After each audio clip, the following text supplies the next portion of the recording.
right, this is a great thrill for me. So, Eric Bischoff, thank you for coming in here on the High Spot Podcast. Thanks so much. WrestleCon 2018. Just what's it like to just interact with the fans and know that they still love Eric Bischoff and they still know what you did for with WCW? Well, it feels good, no doubt about it. The fact that fans still remember me or WCW, NWO, all that. But it's not unusual. Wrestling fans are loyal. A lot of the wrestling fans that are here today grew up watching wrestling with their parents or their grandparents. So it's, it's a family thing. And they've got great memories. And they like to talk about it. So I enjoy the hell out of it. I'm having a blast. Now, you're sporting the 83 weeks with Eric Bischoff. 83 weeks. 83 weeks. And now this is going to be an amazing tag team with you and Conrad Thompson. Now, I'm going to kick his ass. I am going to stomp a mud hole in his ass. Now, 83 weeks is significant because that is the amount of time that you beat Monday Night Raw in the ratings. Just talk about, just really quickly, that time, 83 weeks. Why is that the name that you wanted to use?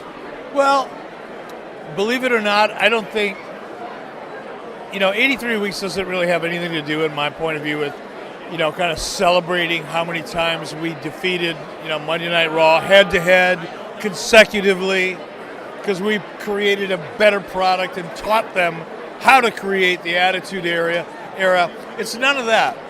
But what those 83 weeks do represent, in all seriousness, is 83 weeks that changed the industry. Because of those 83 weeks and because of that head-to-head competition, the entire business changed. It had to change. We forced that change. We forced WWE into producing their shows very similar to the way we did. We forced them to go live. We forced them, to increase the number of pay-per-views that they had every month.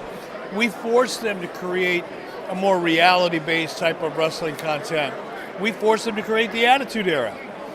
And those 83 weeks, even though WCW isn't around to this day, those 83 weeks have demonstrably changed what we see when we watch Monday Night Raw.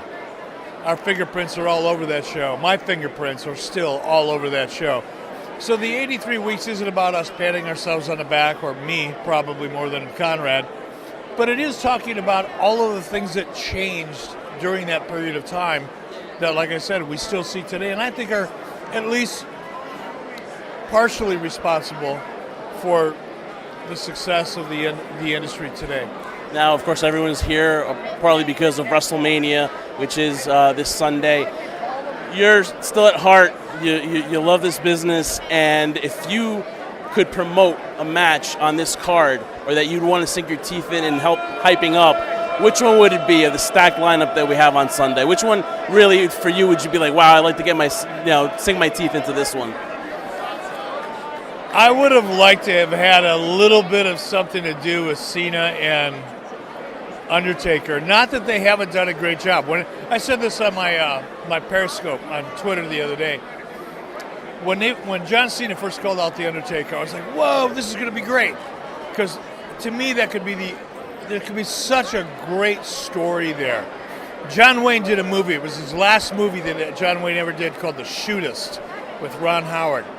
And John Wayne was this aging gunman who his character was dying of cancer. And ironically, John Wayne was dying of cancer when he filmed the movie.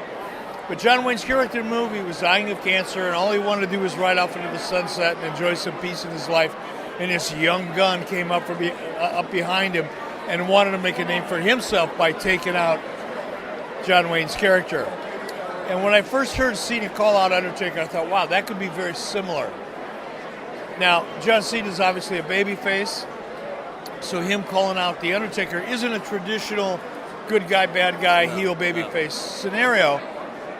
It's it's John Cena calling out the Undertaker / the John Wayne character and saying, look, I know you can do this one more time. He's calling him out to get him into the ring so that Undertaker can enjoy that special moment just one more time. And I think that's a real babyface heroic thing for John Cena's character to do. So I would have liked to have something to do with that one. Can you tell I haven't thought about it too much? Look at him. He's like inside. He's smirking. He's like, oh my god. He sees dollar signs, because of course, controversy creates cash. Story. What I see is story, and it's one of the things I love about this business. When, in my opinion, when it's done well, and I know I'm older, I'm not the younger demo, right? I get that, but to me, it will always be about story and characters. If someone like Ronda Rousey was around in WCW's time, how quick would you be making that phone call to be like, hey, you might want to come over to WCW? Do you think MMA guys have a spot in WWE, or you think it should just be like separate? It's a mixed bag so far. I mean, there's all this hype on Ronda Rousey. We'll see. She's getting a hall pass for this event simply because she's going to be surrounded with a lot of experienced talent. And they're going to lay that match out in a way that doesn't expose her or create an opportunity for her to make too many mistakes, right? So she'll get a hall pass for this one. Let's talk about Ronda Rousey 4 months from now. I am with Eric Bischoff, former executive producer. Wrap it up. My batteries are dying. With the former executive producer and president of WCW, Eric Bischoff. 83 weeks with Eric Bischoff and Conrad Thompson, coming to you soon. Thank you so much. All right, man. Appreciate it.